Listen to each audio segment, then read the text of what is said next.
This is how Dokkan brings back the hype. TEQ Buuhan is on his way. How's it, everybody? Celtic Link here. We're back for another Dokkan battle video. In today's video, we have the surprising reveal of the next Dokkan Fest coming to Global and JP Dokkan. We are just about fully synced here as we approach the end of the year, and that means this winter celebration just might be the last fun celebration before the anniversary, because oh man, the possibilities that a new Buuhan brings are quite astounding. Add on to the fact that he's actually quite good. So we're going to go ahead and we're going to take a look at this guy, look at what he's doing, take a look at his animations, and talk about what we might be seeing in the coming month of December. So we're going to go ahead, we're going to pause the Lo-Fi here, we're going to flip on over and take a look at the animations here. So adjust your headphones, do whatever you need to do, and let's go ahead and let's give this a watch. So the banner unit is the Grand Kai. Very nice.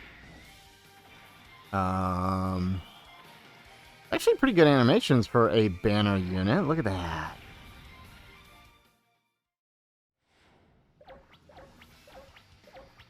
Look at that. Is that an entrance animation?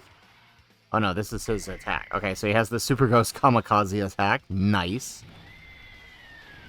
Wow, that's really slow though. I mean, I know it's not in 2x animations, but dang.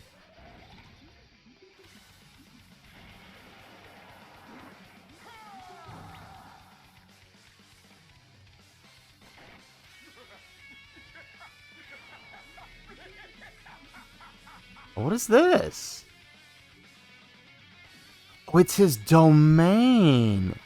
Yo, look at that. Oh, that's actually really sick.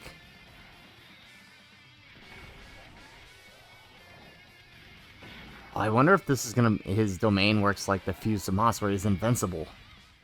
Yo, that's actually sick. Wow, that's actually, oh man, I am excited to see this fully in action here. So let's take a look here. We have several different things here to talk about, right? We're going to talk about the Grand Kai. We're going to talk about Buuhan. Let's take a look. So Buuhan is leading Power Absorption Transformation Boost. That's a pretty good category. For Key 3, HP Attack Defense 170%, and an additional 30% for characters who also belong to artificial life forms and uncontrollable power. So actually, you know, Power Absorption Transformation Boost, as we've seen like with Broly, Transformation Boost is a pretty huge swath of characters covering a large portion of villains, so that's actually a pretty decent leader skill, all things considered.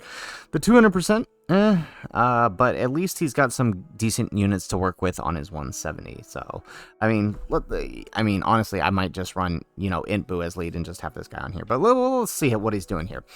So, Key 2, attack and defense 200%. He's guarding all. Ooh, guaranteed guard. Already liking that. Plus an additional attack and defense 58% when attacking, of course, because he's Buuhan, right? Gotta have that 58%. He gets an additional attack defense 100% and high chance of performing a critical hit for 6 turns from the start of battle. He has a high chance of evading enemies' attack, including super attack, and launches an additional attack that has a 70% chance of becoming a super attack from the 7th turn from the start of battle. So, oh, that's interesting. So he's got crit for the first 6 turns, and then after that he gets additionals. That's interesting. He also has an additional attack and chance of performing a critical hit 50%, and extreme allies Key 2 and attack and defense 50% when there's another power absorption or transformation boost character ally attacking in the same turn. The more HP remaining when the character receives an attack, the greater the Here we go. You'll see the rest of it here. The greater the additional defense boost, up to 150%. That's so weird. They never word it like that. Usually they lead with the percentage first. Okay, so he's also getting an additional upwards, up to 150 boost, depending on how much HP he has. Interesting. Okay. When he receives attacked for the first time. So, oh, that's why it's worded that way. So basically, right, when he receives the attack, depending on how high his defense is when he gets that attack, right, or how high his HP is when he gets that attack, then that'll determine how much how much extra defense he gets. Okay, I mean, that's good. So on paper, he seems rather defensive. What's his stats looking like here, though? Okay, attack, defense. Okay, defense looking... Well, but he does have guard. I mean, on paper, he looks like he's designed to be pretty defensive. But, well, we'll see. He might be more slot 2 when he's in this form. But let's take a look here.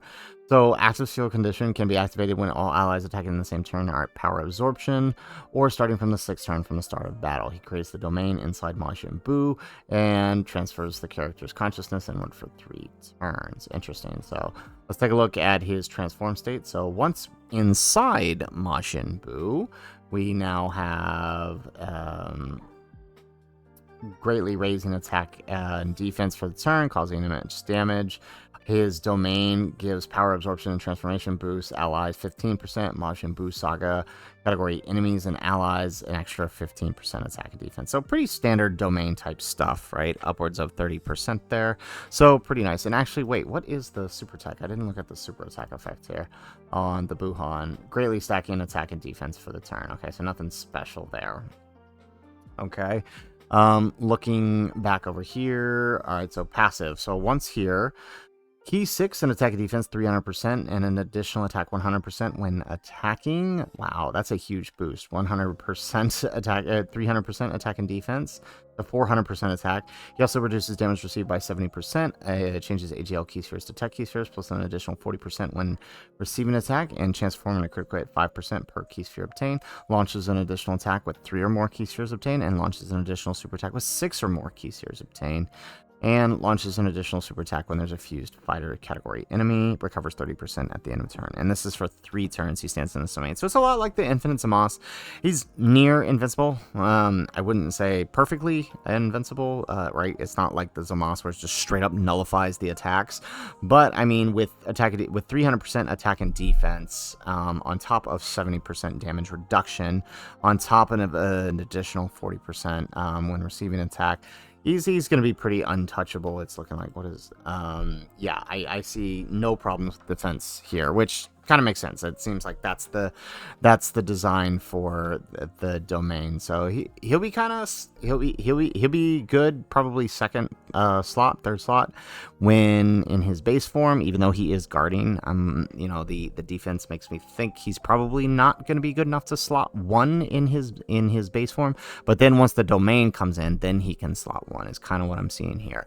But I mean, either way, it's still going to be an incredibly powerful character and a much needed unit for the Majin Buu team, right? If you guys remember back during Golden Week, the team kind of really felt like it was missing that bridge, and I think this Buuhan is exactly that, right? Because the only way to get big bad bosses on through Kid Buu was through the transformed Gotenks, but now we have another possible big bad bosses partner for Buuhan, for Kid Buu and others on that team. So honestly, really good. Does he actually, I just want to make sure, does he actually have big bad bosses? That would be so strange if he didn't. He should, right?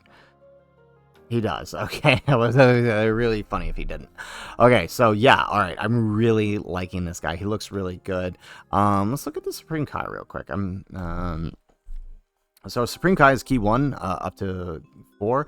Attack and defense 50% up to 200% per superclass ally, self-excluded on the team, plus an additional attack and defense 200% when attacking, plus an additional defense 100% within the same turn after receiving an attack. High chance of guarding all attacks, guards all attacks, and launches an additional attack that has a great chance of becoming a super attack when there's another Majin Buu Saga ally attacking in the same turn. Majin Buu Saga or Potara category allies attack and defense 40%. Plus an additional key 1 and attack and defense 20% for characters who also belong on Realm of Gods, plus an additional 200% and performs a critical hit when there's a Majin Power category enemy. Okay, so interesting. It doesn't work with the... Actually, is he even on the team? What are his categories? I don't even think he's on Buuhan's team, is he? Yeah, he's not even on Buuhan's team. That is so strange. You have a banner unit and he's not even on the main lead's team. But this does, okay, so this is going to lead into what I think is coming next. So I'm going to hold on to that for a second because I want to talk about who the possible EZAs are first. So, if we hop over here to the Dokkan Wiki, we can see Majin Buu Saga is almost nearly tapped out for EZAs. There's only a couple possibilities. So we'll start with the most obvious ones, right? So let's start with these two, right? So Int Super Saiyan 2 Goku and TEQ Majin Vegeta. They would seem like the obvious choices considering they're the oldest Dokkan Fests who have not EZA'd on Majin Buu Saga. However, the problem is neither one of them. Well, actually, no. They're okay. No. They're on. Are they on Transformation Boost? I think they are. Sorted Body and Mind. Oh, he's not on Transformation Boost though. What about Uncontrollable Power though? Okay, what about you? Okay, Transformation Boost. He is on Transformation Boost. Okay, so that's strange. Well, I guess because Vegeta's not really transforming. He's just becoming corrupted, right? So it's possible they could EZA them, but actually, I think considering Buuhan's lead, I don't think that it could be them. In fact, they may skip over them once more for the likely candidate, which is the the STR Kid Buu. And honestly, he is probably the best choice if they want to make this Buuhan work. Kid Buu's got to be the EZA, just because, again, I mean, you could throw these two on Super Saiyan 3 Goku's team and probably have no issues with them. But I mean, obviously you want to use the new Dokkan Fest, the Buuhan, so it makes sense that this guy would be the EZA, and then to go along with him, the dual EZA, we can EZA this guy. We haven't gotten Pikkon and Janemba yet, EZA, which makes me think that this is unlikely, but at the same time, we've EZA'd a bunch of units way ahead of time. Like, I mean, how many units have EZA'd already before these two, before this guy, right? So I would like to see Kid Buu be the EZA. It's probably the best option for Buuhan's team, given his lead, and it would definitely help out. It would definitely help him out a lot. There could also be an LR EZA during this time, right? Because there's a chance we could get the LR Vegeta's EZA, unless somehow Buu Saga is anniversary as well with like a Super Vegito during anniversary, then they might just save him for then. It's possible for that. But, I mean, very likely we could see one of these Dokkan Fests and LR EZA. In terms of Super EZAs, I mean, there's really only two choices here. There's AGL Super Vegito and, of course, the Int Buuhan. Int Buuhan, obviously, is the best choice. He honestly would have been a better choice during Golden Week, because now if he super EZAs, I mean, it won't be too bad, but now you're going to have link issues with the new Buuhan, at least until he transforms. So it still could be a good option, but these two would be the likely candidates for super EZA, which brings us to the Part 2 LR, because I know that's what everybody's really concerned about. Buuhan, right? Well, what could come next? Well, there's two possibilities, right? We can get a new EZA, we could get a new Carnival Super Vegito, which is most people seem to be leaning towards, and I could definitely understand that, especially given Buuhan and wanting to, especially Transform, wanting to face fused fighter enemies, but I don't think that that's likely, because he's going to, I feel like they might be saving a standalone Super Vegito for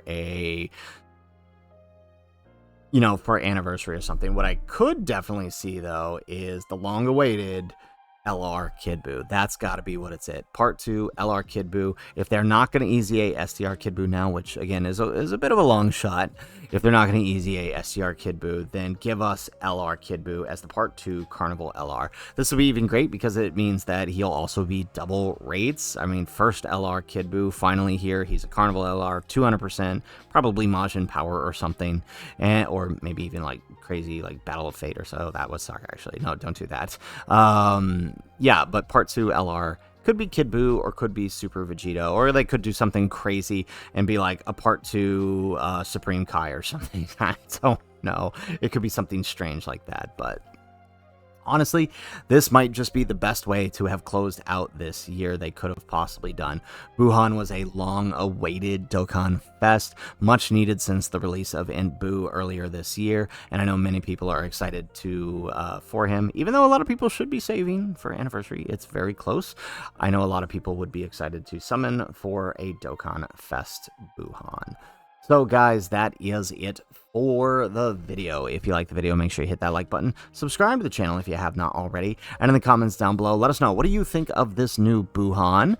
And who do you think the Part 2 LR could be? Again, my bets are on Kid Buu, but I could definitely see a Super Vegito coming, although I would much prefer they save him for Anniversary. But let us know what you think in the comments down below.